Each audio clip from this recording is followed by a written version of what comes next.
Una nuova legge a distanza di 20 anni per andare a normare l'edilizia residenziale pubblica e le ATE che gestiscono gran parte di questo patrimonio. Un patrimonio di 32.000 appartamenti che riguarda 80.000 veneti e di conseguenza una legge che deve tener conto anche delle mutate esigenze e dei bisogni dei veneti nel corso di questi ultimi anni. È una legge che ha come obiettivo quello di dare certezze a chi ha bisogno e quindi chi ha i requisiti per rimanere all'interno degli appartamenti ATER rimane all'interno di queste strutture, ma chi non ha più i requisiti perché nella loro vita sono cambiate le condizioni economiche, è giusto che inizino a pensare di entrare nel mercato immobiliare e lasciare spazio a chi effettivamente ha bisogno. Ecco allora l'introduzione di norme come il reddito minimo, l'ISEE ERP, anche un canone minimo di 40 euro, ma la capacità e la possibilità da parte della Giunta attraverso quel regolamento che si doterà nei prossimi 120 giorni di avere strumenti più stringenti affinché i furbetti dell'appartamentino escano finalmente dall'uso improprio di questi beni. Bisogna iniziare concretamente a pensare che anche gli alloggi ERP e le persone che utilizzano gli alloggi ERP devono entrare in progetti di rigenerazione urbana in maniera tale che la città viva nella sua completezza. Non possiamo più pensare a alloggi ERP che diventino ghetti, ma questa è l'occasione attraverso questa legge di pensare a città dove tutti i cittadini hanno diritto ad avere i servizi all'interno degli stessi luoghi attraverso progetti di grande qualità che spero questa legge in futuro potrà far nascere.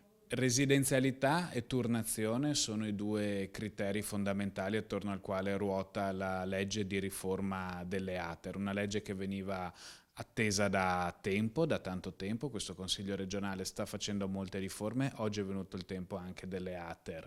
Un appartamento ATER non è per sempre e chi arriva in Veneto si mette in coda insieme ai veneti e insieme a tutti gli altri in attesa che ci sia un alloggio anche per loro. Non c'è la volontà di escludere nessuno, ma solo di parificare le persone che magari abitano qui da 20-30 anni e attendono un alloggio rispetto a chi è arrivato ieri, che ha il diritto ma deve stare in coda con tutti gli altri. Una legge incompiuta che delega alla Giunta il quanto, il come, il che cosa, perché non sappiamo quali saranno gli indici per entrare in graduatoria, i punteggi, non sappiamo quanto si pagherà esattamente di canone, non sappiamo come avverrà la mobilità.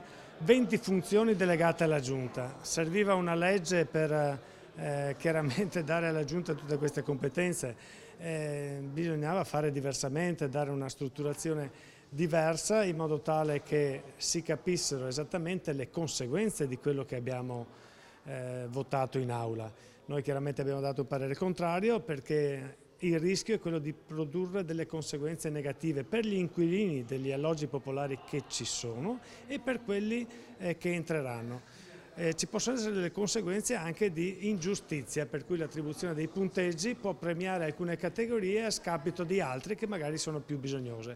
Quindi un giudizio negativo di fronte a una legge che però rinvia tutto tra qualche mese. Siamo contenti perché almeno nella parte dell'attivazione della conferenza dei sindaci ci hanno dato retta e quindi si è creato questo sostegno al Consiglio di amministrazione dell'ATER, sostegno che è importantissimo perché i sindaci devono fare la regia dell'edilizia residenziale pubblica.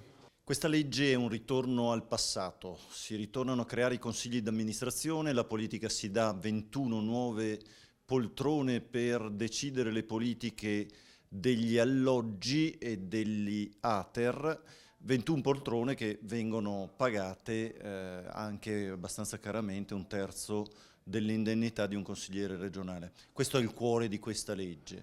Poi all'interno non c'è una visione del sociale, il problema dell'abitare è aumentato, è incrementato e non è certo con questa legge che si andranno a risolvere i problemi delle famiglie più deboli, delle famiglie più povere che saranno lasciate molto più sole con contratti d'affitto che saranno a scadenza e questa è la grande novità, quindi si renderanno più precari gli affitti di persone magari di 85 anni.